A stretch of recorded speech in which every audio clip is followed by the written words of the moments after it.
Thank you.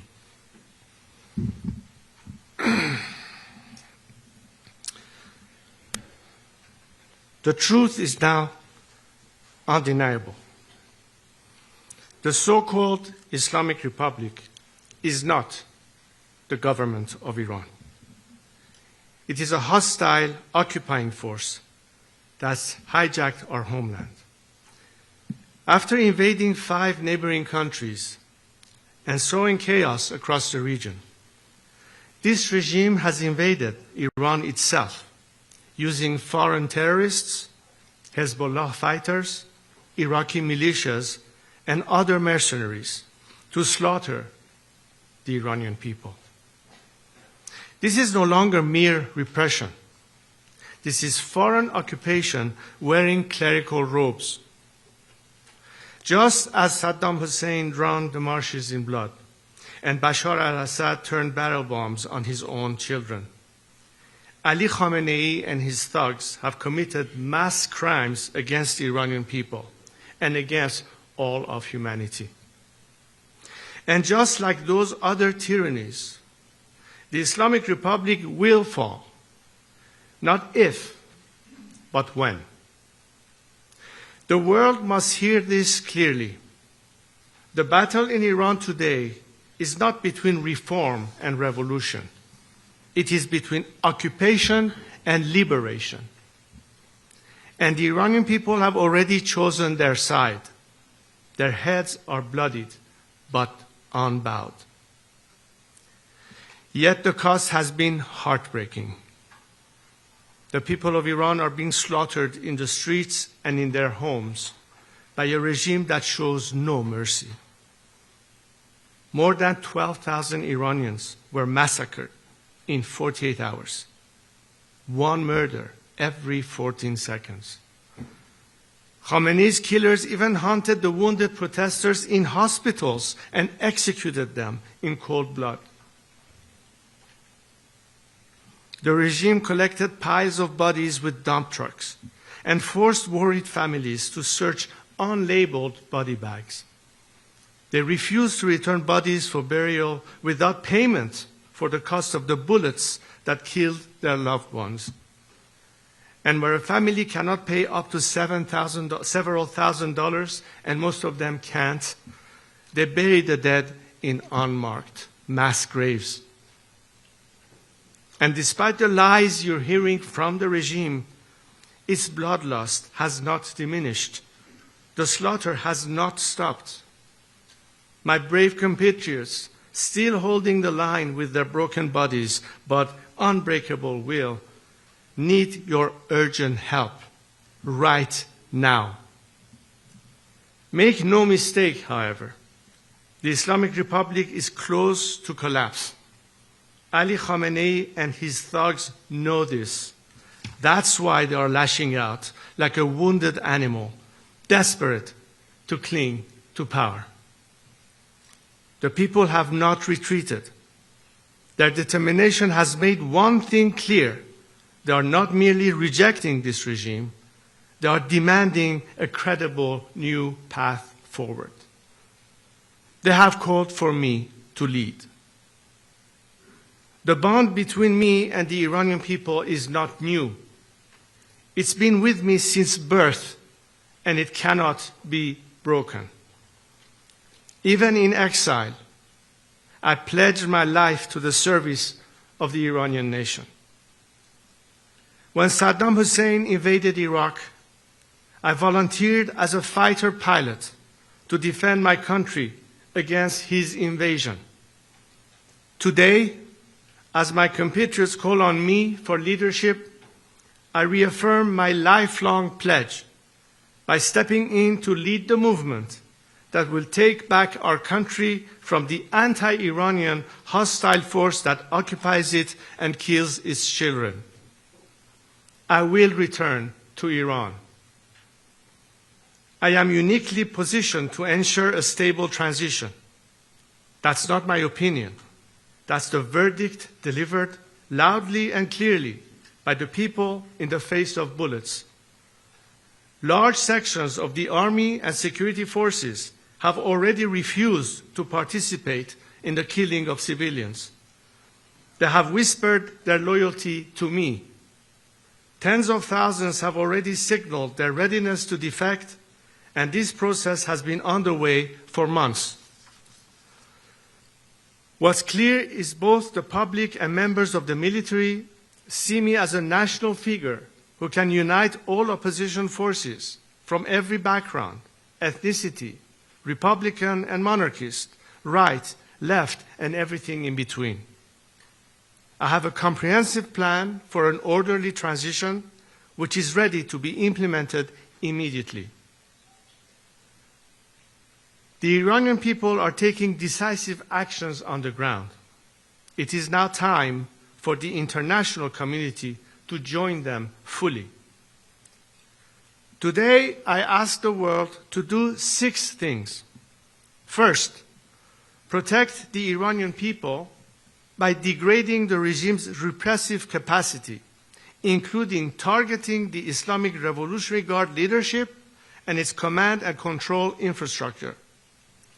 Second, deliver and sustain maximum economic pressure on the regime, block their assets worldwide, target and dismantle their fleet of ghost tankers. Third, break through the regime's information blockade by enabling unrestricted internet access. Deploy Starlink and other secure communications tools widely across Iran, and conduct cyber operations to disable the regime's ability to shut down the internet. Fourth, hold the regime accountable by expelling its diplomats from your capitals and pursue legal enforcement actions against those responsible for crimes against humanity. Fifth, demand the immediate release of all political prisoners. Sixth, prepare for a democratic transition in Iran by committing to recognize a legitimate transitional government when the moment comes. Supporting the Iranian people is not an act of charity, nor is it unwarranted interference. Global stability itself depends on the removal of this regime. Its 47 years of exported terror, nuclear threats, and regional chaos must end. This does not require putting boots on the ground. The Iranian people's boots are already on the ground. They are the ones marching, sacrificing, and fighting for their freedom every single day. What they need from the world is resolute, targeted support to protect lives, amplify their voices, and hasten the collapse that is already underway. But let me be clear, with or without the world's help, the regime will fall. It will fall sooner, and more lives will be saved if the world turns its words into action. A free, democratic Iran will not be a source of endless crisis. It will be a pillar of peace, partnership, and prosperity for the Middle East and beyond. The choice is clear. Stand with the people now, or watch the cycle of instability continue. As I have said to my compatriots, the noble and courageous people of Iran, particularly the young generation, I speak directly to you. Know that you have commanded the world's attention and admiration. History itself stands in awe of your bravery and your sacrifices. You are the immortal guard of Iran. Continue the fight as you have done so far. Do not allow this regime to create the illusion that life is normal. After all the massacres, there is a sea of blood between us and the regime. The regime, through severe repression, killing, and cutting off communications, is trying to instill fear and terror in you and to make you despair of continuing the movement and struggle. But know that because of your steadfastness and fight, thousands of military and security forces have not gone to work so as not to participate in the repression. Save the name of all these criminals. They will be prosecuted for what they have done. Yet justice alone will not heal all the wounds, but it will open the door to healing and a national rebirth. As for the day after our victory, I have a clear plan for the transition to democracy. Millions of Iranians inside and outside Iran are united around these 4 core principles: Iran's territorial integrity, separation of religion and state, individual liberties and equality of all citizens, and the Iranian people's right to decide a democratic form of government. The end of the regime will mark the rebirth of one of the most accomplished civilizations in history for the future of Iran and its people. Iran is blessed with extraordinary human talent and vast natural resources. Our people are highly educated, producing one of the highest numbers of engineers in the world, with around 70% women. Today, the corrupt regime wastes these gifts. In a free Iran, our resources and ingenuity will drive prosperity at home and strengthen global supply chains, including America's. A free Iran will be a game changer for peace in the Middle East and for Iran's relations with the United States and the West. The Iranian people love America and hate this regime.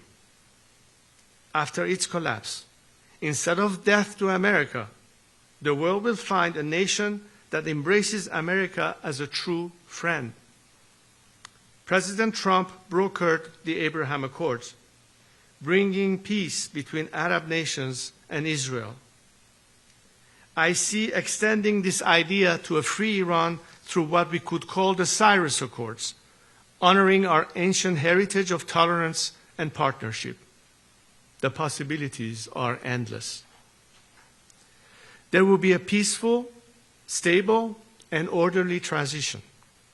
My team of experts have developed a plan for the first 100 days after the regime's collapse and the long-term reconstruction and stabilization of our country. It is backed by business leaders and provides a detailed roadmap for national recovery. Restoring economic confidence, ensuring that essential services continue uninterrupted, and laying the foundation for prosperity in a free Iran. A constitutional process will follow under international observation, allowing Iranians to finally determine their own destiny through free and fair elections. A free and democratic Iran that emerges will live at peace with our neighbors. It will be an engine of growth and opportunity in the region and the world. There are moments in history where the moral imperative for action is so strong that the weight of inaction becomes unbearable. This is one of those moments. The people of Iran have risen to reclaim their country. History will honor those who stand with them. Long live Iran. Thank you.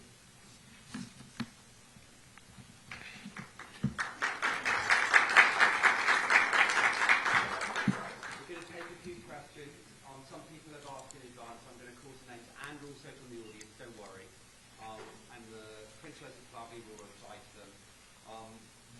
I'm going to call firstly Ardavan, who's first from Iran International.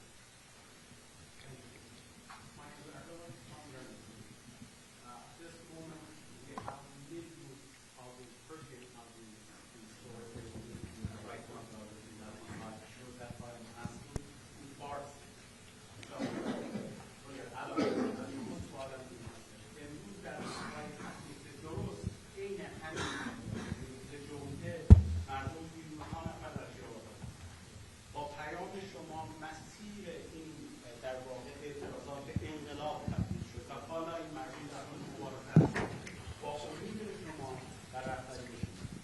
سوال من در این لحظه اینه شما چه چیزی برای گفتن در این لحظه به ایرانیانی دارید که در حال مبارزه هستند؟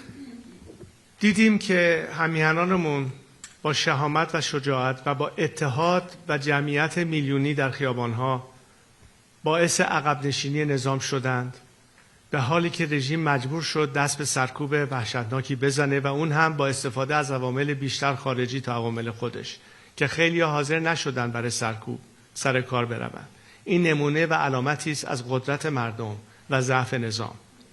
البته ما اکنون مواجه با شرایطی هستیم که نیاز به کمک هم داریم و برای همین هست که من به جامعه بین‌المللی هشدار میدهم که اگه بخواین جلوی جنایت بیشتری رو بگیرید، اگه بخواین جان کمتر افراد از بین برود و این حکومت زودتر سقوط کند به نفع آزاد شدن مردم ایران، بهتر است که سکوت را جایگزین عمل بکنید و فراتر از صحبت و سخن عملاً از این مردم حمایت بکنید که یک فرصت واقعی برای پیروزی نهایی داشته باشند.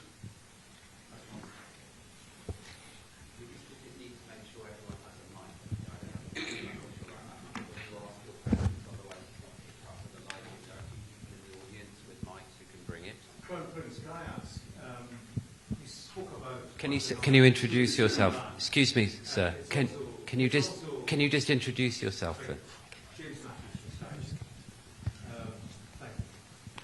Spoke about undeniable truth. It's also an undeniable truth that when your father ran the country, there were executions, there was torture, there was secret police. What would you say to Iranians today who are concerned that under your leadership they would be swapping one dictator for another? First of all, I let historians write history. I'm here to make history, not to write it. Second, you hear the Iranian people standing behind me and calling my name. This doesn't occur incidentally. They have known my track record. They know my unwavering commitment to democracy and human rights. This has been my position the day I started and remains my position to this day. They know they can trust me because they've never seen me waver from this. And ultimately, what I'm trying to make sure is the final element that will prove to the Iranians that are in full control of their own destiny, is to turn power back to them, a power that has been taken away from them by this regime, which we are fighting today. That's my commitment, and they can trust me on that. Bloomberg.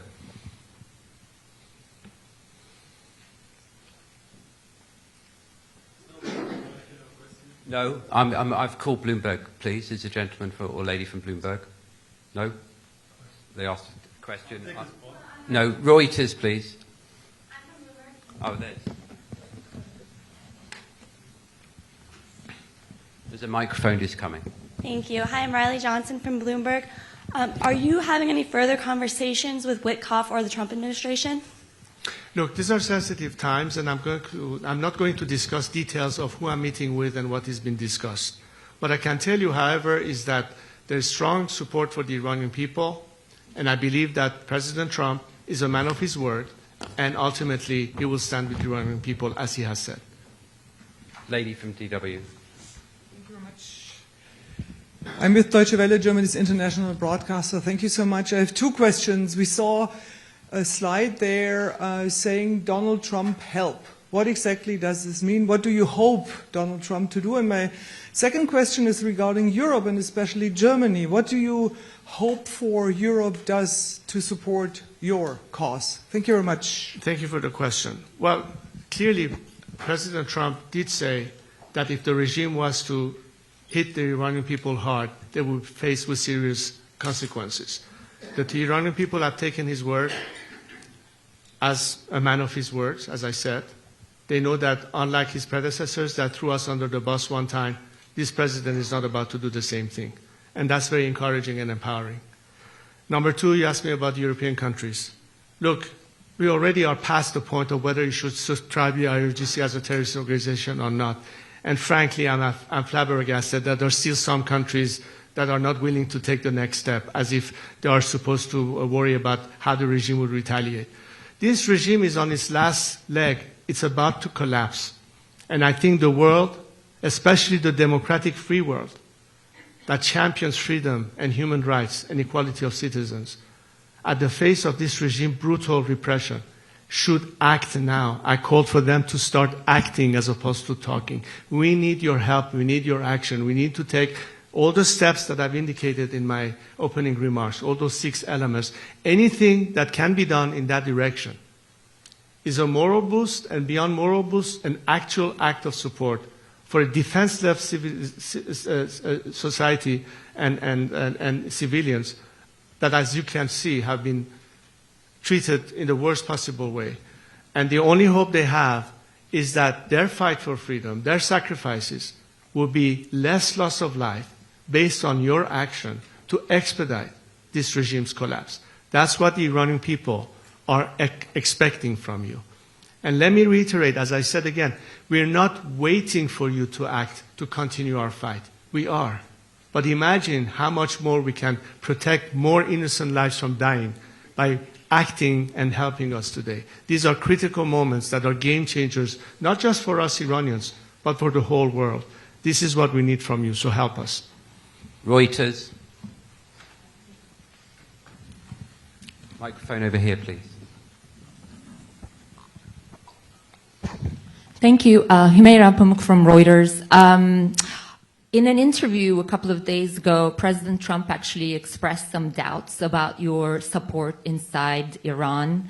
How are you planning to win him over, convince him that you do have the support that you say you do?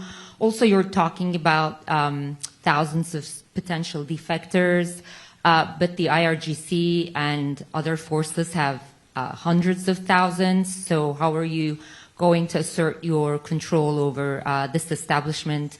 And are you anytime soon going to meet with President Trump? Are you making an active effort? Thank you. President Trump has said that it's up to the Iranian people to decide, and I totally agree. I've always said it's for the Iranian people to decide. And I think the Iranian people have already demonstrated in great numbers who it is that they want them to lead to this transition.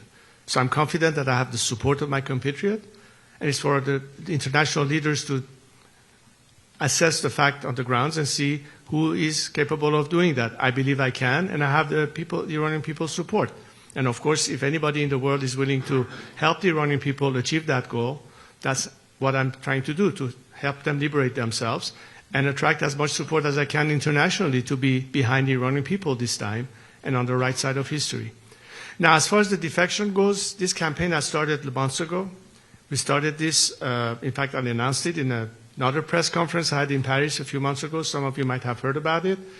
At which point we established a system whereby people who want to defect or want to access us or want to indicate their interest to join with us have a secure means of communicating their intentions to us. Since then, tens of thousands have applied.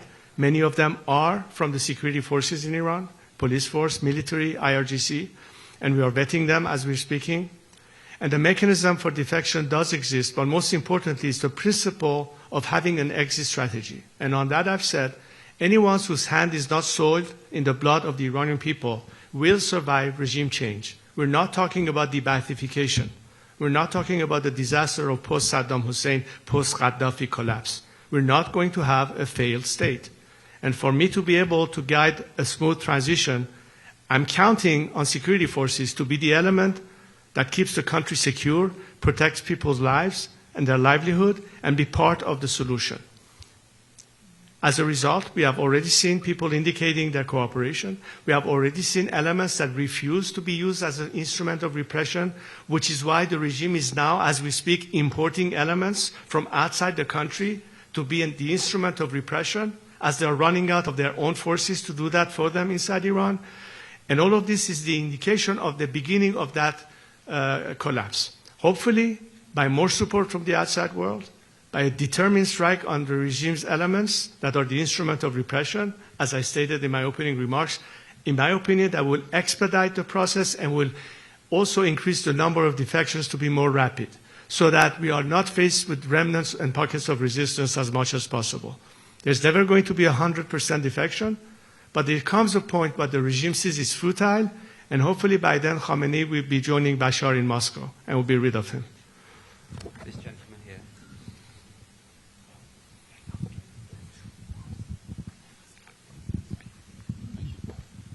So good morning, thank you. Ben Leo from GB News in London. In London, sir, in England, we have Iranian sleeper cells on their way to the Israeli embassy accused of trying to blow up the embassy. We have a former Iranian government minister living in North London, living in a council house actually, who supported the fatwa on Salman Rushdie, praised Soleimani, so on and so on. Why is it in Britain's interests, and indeed the West, for this Islamic regime to fall, please? No, I'm sorry, could you repeat? I want to make sure I understood your question. Could you repeat it, please? We have lots of Iranian sleeper cells and activity in London. Right. 3 people were arrested trying to blow up the Israeli embassy. Some months ago, there's a former government minister living in North London who supported Soleimani, backs the fatwa on Rushdie. We have lots of Iranian activity in the UK connected with the regime here in Iran. Sorry. Why is it in Britain's interests and the West's for this regime to fall? Right. Well, I'm glad you asked the question because, in fact, one of the topics that I raised in some discussions I had the last time I was in London with former prime ministers was exactly to explain to them the mapping of every instrument that the regime is using under Khamenei's direct supervision through so-called centers through which they antagonize British citizens and, of course, many of those sleeper cells that you indicated. It doesn't stop in England, by the way. They are in America as well. So we're trying to explain to various governments the whole methodology that the regime is using with assets they have on the ground in respective countries, not to mention money laundering that goes on in many countries, including in Great Britain. So there are many ways that they can push back against that and protect not only the citizenry of whether it's Great Britain or America, but in what way it connects to why we need to do that ultimately by putting an end to the regime. And one thing that is now becoming even more clear, and the fact that the regime could be threatening the world as a last gasp, we should not allow this regime to catch a second wind and be able to do further damage, which is why the strike is not just needed to help the Iranian people overcome this unfair disadvantage, but it's also one way to completely dismantle the regime's aspect of threatening and cut off the chain of income that it uses to fund all of these operations, including the sleeper cells, which is why I'm also calling for any means to cut off the lifeline to the regime, which is its revenue from whether it's oil exports or whatever other means of income that they have. We need to dry the well that funds terrorism once and for all against the Iranian people and the world. So, hello. Dan Rivers from ITV News in the UK. 2 US aircraft carriers are heading, we understand, to the Gulf, and Donald Trump has said help is on its way, but they may take up to 10 days to get there, and meanwhile more and more people are dying. Are you losing faith in President Trump? I believe the president is a man of his word, as I said before. How many days it might take, who knows, hopefully sooner than later. But as I said before, regardless of whether action is taken or not, we as Iranians have no choice to carry on the fight. We're halfway across the river. There's no turning back. We will continue. The quicker the action happens, the more lives can be saved, and the sooner we can see the regime's collapse. So timing is, of course, important. And I would still believe in the president's commitment that help is on the way. But does he need to do something today, tomorrow, to help your fellow countrymen who are dying? I'm not the president's advisor. All I can say is that Iranians are, of course, right now as we speak, witnessing the kind of massacre that has been unprecedented in human history. And this is why the urgency becomes quite clear. The timing, I leave it to the experts to decide. All I can say is the sooner the better.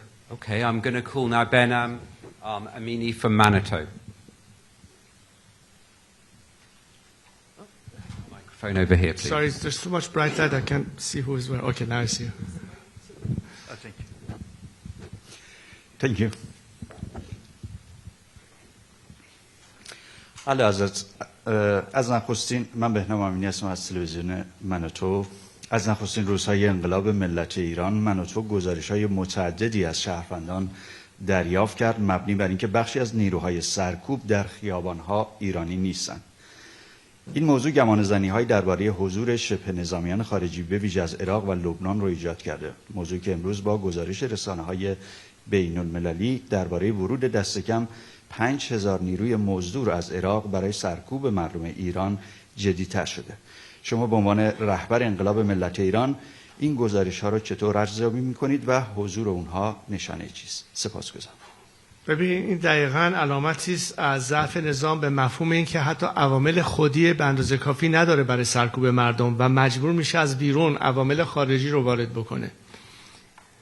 اگه این نظام امکاناتش رو داشت از نظر ایجاد رعب و ترس نیازی به وارد کردن عوامل خارجی نمی بود. این نشانه ضعفشونه و یأسشونه. البته توحششون مشهوده، چون میدونن که به آخرین طریق ممکن میخوان در مردم ایجاد تردید و ترس بکنن. فکر کنم مردم ایران بر این ترس غلبه کردن. اما وقتی که میبینیم این نظام دست به این کار میشه، اینجاست که جامعه بین‌المللی باید متوجه بشه که این نظام حتی حاضر عواملی از خارج بیاره بر سرکوب مردم خودش و تا این حد بقیه هست. به هر حال من فکر کنم که دنیا امروز تصمیم گرفته برای عکس‌العمل نشان دادن و به زودی شواهدش رو خواهیم دید. A quick translation for those of you who don't speak Farsi. The question related to the regime's importing foreign elements into Iran to use as a mechanism of repression. And I said that this is a clear indication of the regime's weakness, that it cannot even count on its own forces to do the dirty job, and it has to resort to bring people from the outside. But reason more for the world to realize that as this desperation act of the regime to try to brutalize its own people as a last gasp effort cannot be left unanswered, which is why we're calling for the world to help us out.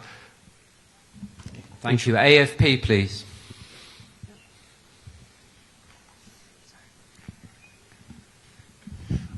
Thank you very much. Sean Tandon with AFP. Nice to see you. Could I follow up?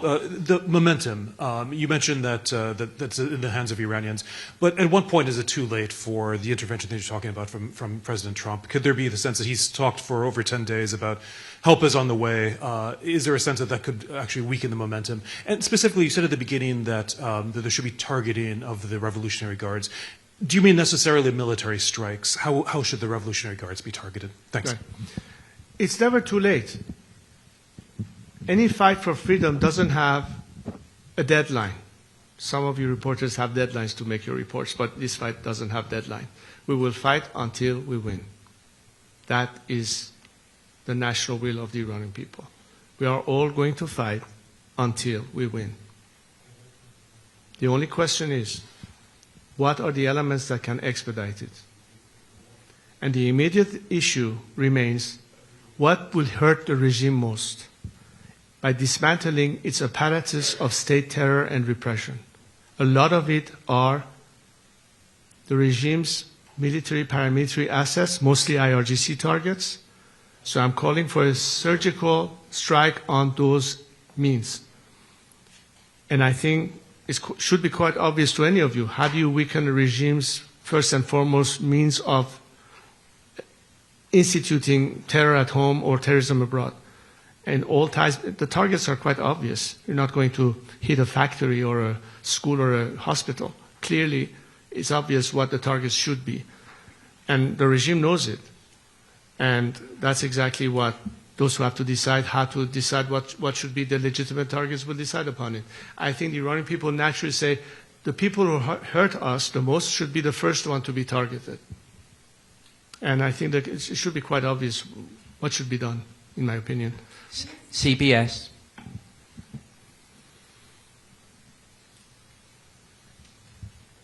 CBS here. Newsmax.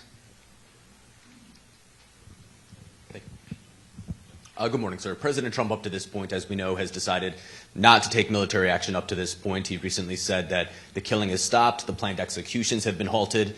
Is it your belief that American intervention, specifically military intervention, is necessary for this current movement today to be successful? As I said in my opening remarks, the Iranian people are defenseless on the streets, unarmed, against a regime that is unleashing on them with military weapons, AK-47s, assault cars, trying to rip them apart. And these are the odds that are not fair for a nation that is trying to overcome a regime by means of protesting peacefully on the streets. So the only way you can equalize the playing field is to help them have a better chance by weakening the regime's apparatus of repression. And these are mostly paramilitary institutions such as the IRGC. IRGC has been the main instrument of the regime's repression at home and terror abroad. So clearly, any strike on those entities will facilitate our task, will prevent more loss of lives, and will weaken the regime to a point that resistance will be futile. And we will try to encourage the regime's top echelon to ultimately depart, and the rest of society will know the regime is now totally crumbling, and we are prepared to collect the rest of them that will then rally around the people and stand with them, and hopefully we can enter the phase of transition. This is pretty much the scenario I see unfolding, but right now the decision is in the process of being made. I'm not going to speculate where it is right now. I'm not going to go follow every headlines that the news says in any news cycle. There's a lot that is happening and it's unfolding, and I'd rather not speculate. All I say is that if action happens, great. If it doesn't, we will still fight. The difference is it will be longer, costlier to us as a nation, more loss of life. And if the world does care about Iranian loss of life, then they better act and equalize the playing field for us, so we'll have a better chance to succeed with less casualties and less deaths in the process. Thank you. Robert Tate from The Guardian. Mr. Pahlavi, you have said you have a detailed plan to lead the transition when the regime falls. Does that include establishing a constitutional monarchy on the basis of the one your father was head of? Or do you foresee yourself as merely a transitional or temporary figure? And if so, how would that differ from the vow of Ayatollah Khomeini in 1979, who said at the time of the revolution that he would simply be a transitional figure who would return to home and would retire from active politics only to set up a repressive theocracy? I mean, can you give a pledge that you would not be a second Ayatollah Khomeini?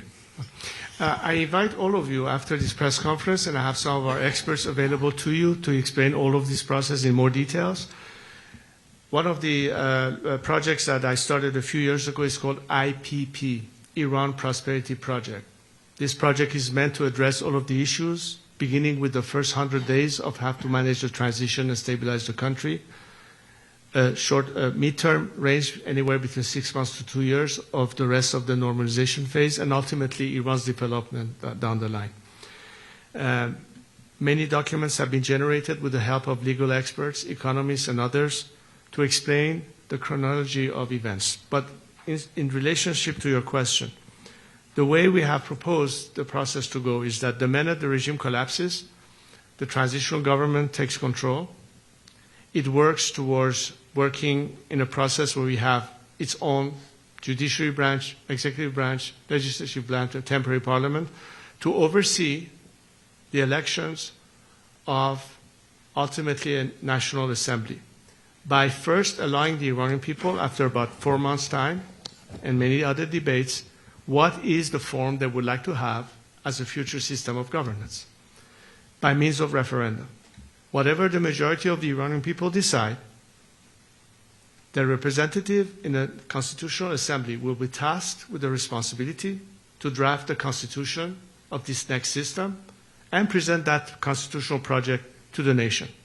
The nation will have the opportunity to either ratify that proposed constitution, or if not, send it back to that constitutional assembly to rewrite it whatever way is fitted, again submit it to a secondary referendum. If in the second referendum there's still no consensus in majority, that constitutional assembly would dissolve. A new constitutional assembly will be created, and the process will again occur until finally we have a ratified proposed constitutional project. Once that happens, the first parliament of this new democracy will be elected, and the first government of that new system will be elected. If it's a republic, the president will be elected. If it's a monarchy, the prime minister will be elected. At that time, the transitional government dissolves itself and passes over and hands over the responsibility and the authority to the newly elected government based on that new constitution. This is the process from beginning to end. My role in all this is to lead this transition, help with the transitional structure, bring in all the elements that check all the boxes, because the country has to function. Day one, somebody has to pick up the trash. The train has to run on time. Basic services have to be provided. And at this stage, what we are inviting to have the quickest, smoothest transition, the maximum participation, on the one hand, of the military and paramilitary forces to play their role, and the civil society and the bureaucracy to be also in place to be able to address these things. So the majority of these instruments are already in place. And again, against the model of debathification, we count on the majority of these people to remain in their jobs. We want to make sure that the world can help us so the transitional government can pay salaries so people can maintain their jobs and do all of that. All of these things have been studied and explained in details. And as I said, I invite you to study those, I don't know, I think at least 170 pages of it. And as I said, we have our experts here who can further in detail explain to all of you what is it exactly that we propose. But in a nutshell, this is what we're doing, and this is the process you can expect and anticipate. Thank you. On BFM.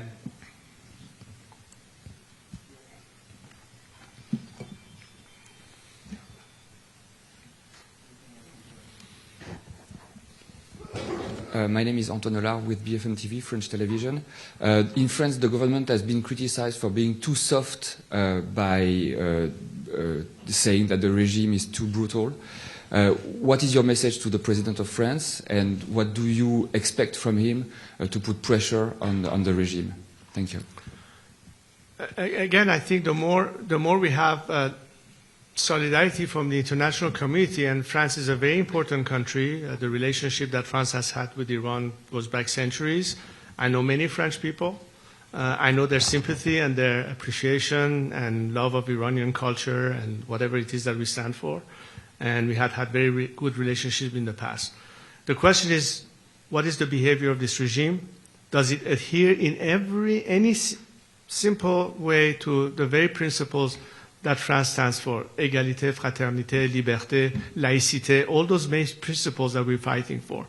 So as the president of a democratic, secular, laïc nation, and as I said, one of the top principles is separation of church and state, I think the message should be clear, that the French people and its government stand on the side of people who seek the same liberties, the same human rights, the same freedom of religions, and the same protection of equality of citizens under the law that the French people enjoy in France. And we would like, as Iranians, to have it in Iran.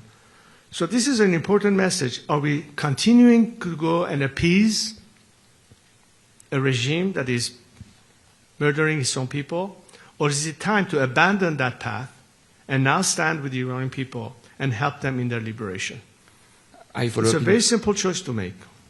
And I advise the French president, if I may, to heed the call of millions of Iranians who turn towards the free world and say, what says you?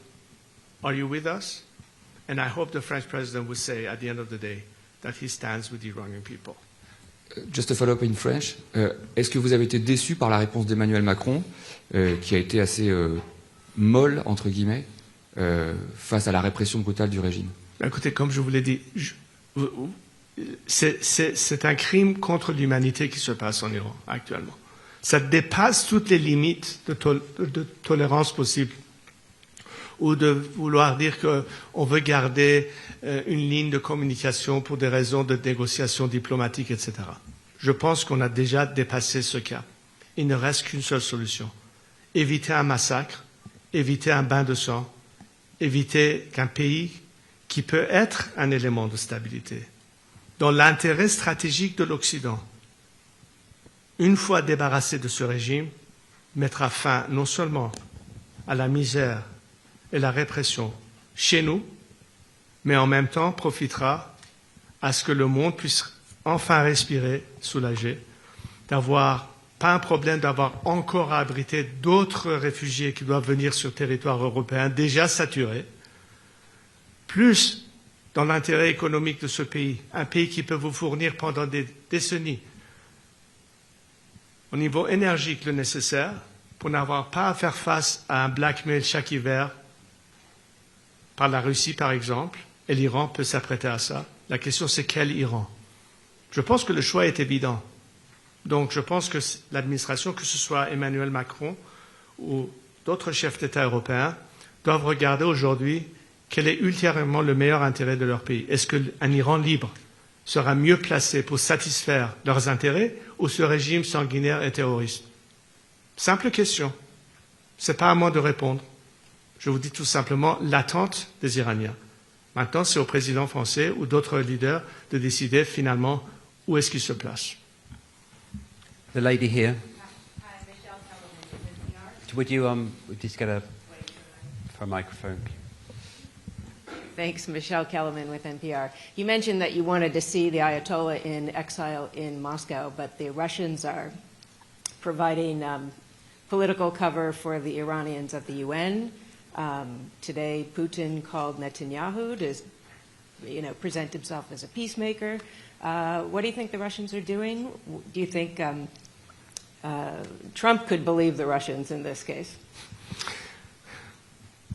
Once the dust settles, as far as the Iranian people are concerned, and how in this game of geopolitics things sometimes unfold in one direction or the other, even Moscow is considering, what if this regime is no longer there? Then what? The Chinese are doing the same. They've been very quiet lately, not taking any position. So I'd rather not speculate, but simply say that a stable Iran, a strong Iran, a democratic Iran will not be antagonistic to anyone's interest, including Russia and China. What we want as Iranians is a fair deal. We don't want to be taken advantage of in lopsided, unfair deals that is against the national interest of Iran simply because a corrupt regime and weak is offering concessions left and right. We want to have a fair relationship with everyone. It's a normal interest for us to look towards the West, primarily because we are focused on democratic free nations to partner with in alliance and cooperation. And of course, our immediate neighborhood, which is why it is crucial for the world to understand that a different Iran will be committed to cordial relations with our immediate neighbors, with Israel, with the Saudis, and the rest of them in the Arab world, and the rest of the countries in our immediate neighborhood. And that extends to everybody else, provided, of course, that we as a sovereign nation are able to protect our liberties and our rights, and will deal accordingly and reciprocally with anybody respecting that, based on mutual respect. That's the end of the subject. So whatever we see now happening depends on the clarity of the ultimate outcome. The more the Iranian people are empowered, the more we can then tell the world, we as Iranians, unlike this regime, are committed to peace, are committed to stability, are committed to improve the lives of people by means of trade, commerce, cooperation, and everything else that this regime has taken away from us. Iran today should have been the next South Korea of the Middle East. Iran at the time had 5 times the GDP of South Korea. Today we have become North Korea.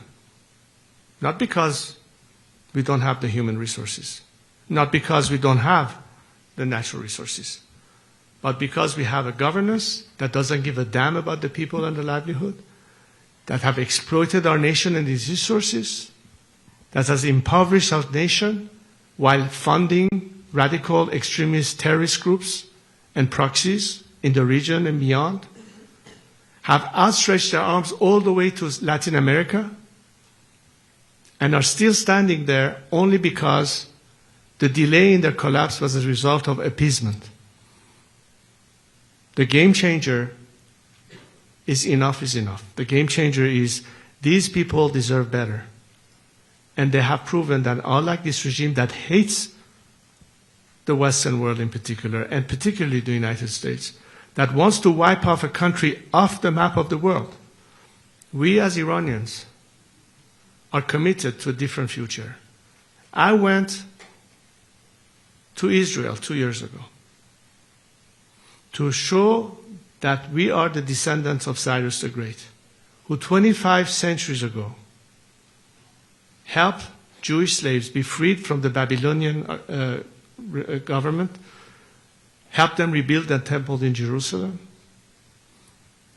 a country that in the Second World War period gave refuge to Jews escaping the tyranny of Hitler, a country that, unlike this regime, wants to have cordial relationship with the state of Israel and the rest of our neighbors, a country that holds high in our principles and values the first Declaration of Human Rights that Cyrus the Great provided, that was inspiring people like Thomas Jefferson and was included into the American Bill of Rights and Constitution or Declaration of Independence. We have pride in that.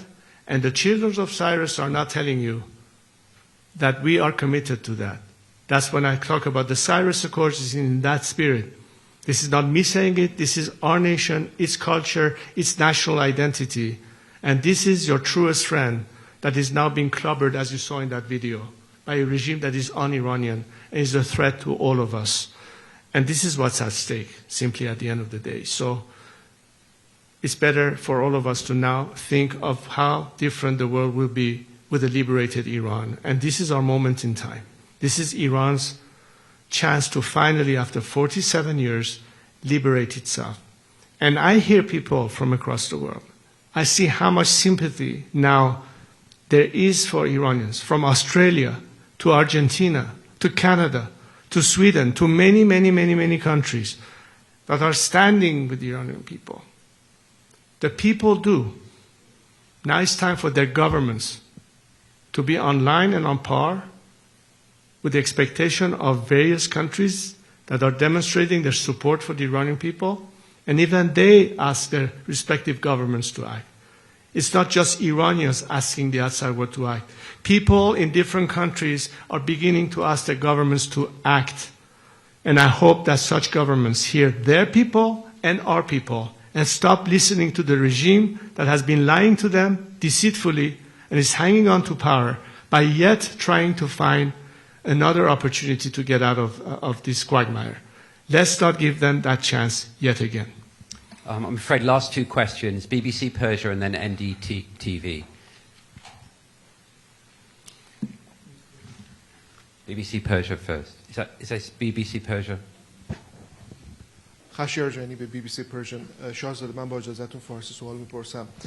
شما زمانی که تظاهرات بود در ایران در زمان پس از مرگ مهسا امینی صحبت از اتوبوسی کردید که از همه دعوت کردید سوار این اتوبوس بشن. الان در خیابون‌های ایران، تهران، مشهد، اصفهان، شهرهای کوچک و بزرگ اسم شما و خانواده شما رو صدا می‌کند. آیا هنوز این دعوت وجود داره برای اینکه از دیگران بخواهید که سوار این اتوبوس بشن، همراهی کنند؟ و اینکه بعضی از بخش‌های جامعه ممکن هست که نگرانی‌هایی داشته باشند، قشر مذهبی یا بعضی از اقلیت‌ها، پیام شما برای اونها چه هست؟ خیلی ممنونم. اولا بگم البته ببینید اون 4 شرایط اصلی رو که بیان کردم، یعنی هر کسی اساساً مسئله تمامیت ارضی ایران، مسئله جدای دین از حکومت، مسئله برابری شهروندان در مقابل قانون و حقوق فردی و نهایتاً حق انتخاب آزاد برای تعیین سرنوشت خودشون رو قبول و باور داشته باشند، مسافرین این به اصطلاح اتوبوس هستند و خواهند بود. برای همه افرادی که همگن و همسو با این حداقل اصول همبستگی هستند میتونن با هم کار بکنن. نمونهش این بود که چند ماه پیش در مونیخ در اون کنفرانس همبستگی داشتین، واضحاً دیدید که انواع اقسام جریانات، چپ، راست، پادشاهی خواه، جمهوری خواه، نمایندگان اقوام، نمایندگان اقشار مذهبی، ورزشکاران، هنرمندان، همه گونه طیف در اونجا بودن، چون بر اساس این اصول توافق داشتن. ما اکنون کسانی داریم، فرض بفرمایید خیلی هم مشخصاً موضع‌گیری کردن. من صحبت از مولوی عبدالحمید رو میکنم به عنوان نمونه و به عنوان مثال به عنوان رهبر مذهبی سنی در منطقه بلوچستان که کاملا اعتقاد به این مسئله جدای از این از حکومت دارند و فکر میکنم بسیاری از روحانیون کشور ما نیست که جزوی از این نظام و حکومت نیستند این رو نیز باور دارند و دست کم نمایندگان اقواممون و مذاهب مختلفمون میدونن که از زمانی که این نظام سر کار اومد تبعیض جنسی، مذهبی و قومی رو شروع کرد. ما همچین مشکلی قبلا نداشتیم و ضمانت این در آینده و قانون اساسی که محافظ حقوق بشر شهروندان ایران باشه تمام این ضمانت‌ها رو مجددا برقرار خواهد کرد. بنابراین هیچ عاملی برای نگرانی یا از غافل عقب موندن یا حقوق برابر نداشتن آنن از بین میره و بنابراین در اون آینده خواهند تونست که در آزادی کامل و در برابری کامل شهروندان متعدد اون مملکت یکپارچه باشند.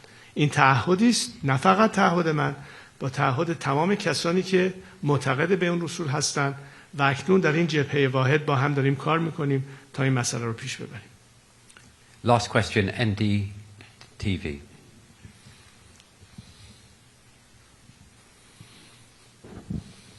Thank you, Crown Prince. This is Lalit Jha from NDTV.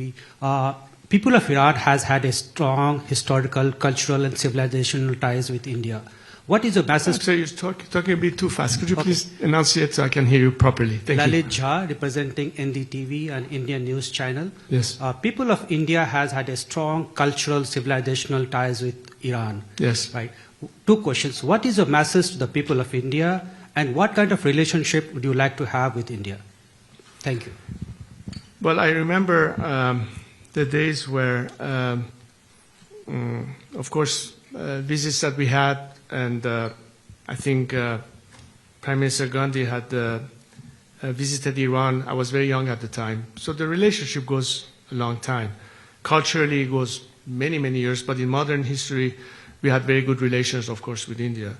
And it's natural, as I said, that a democratic Iran is committed to have the best possible relationship in the context of sovereignty and liberty, to have the best possible relationship with any country that adheres to the same values and can work with us and can partner with us in many different domains. And of course, it's a rich culture and a rich history that we observe in India as well. I think we can, as nations, be very proud of our heritage. And this could be a natural path to a very good bond and cooperation. Look, we have so many challenges to face in our planet.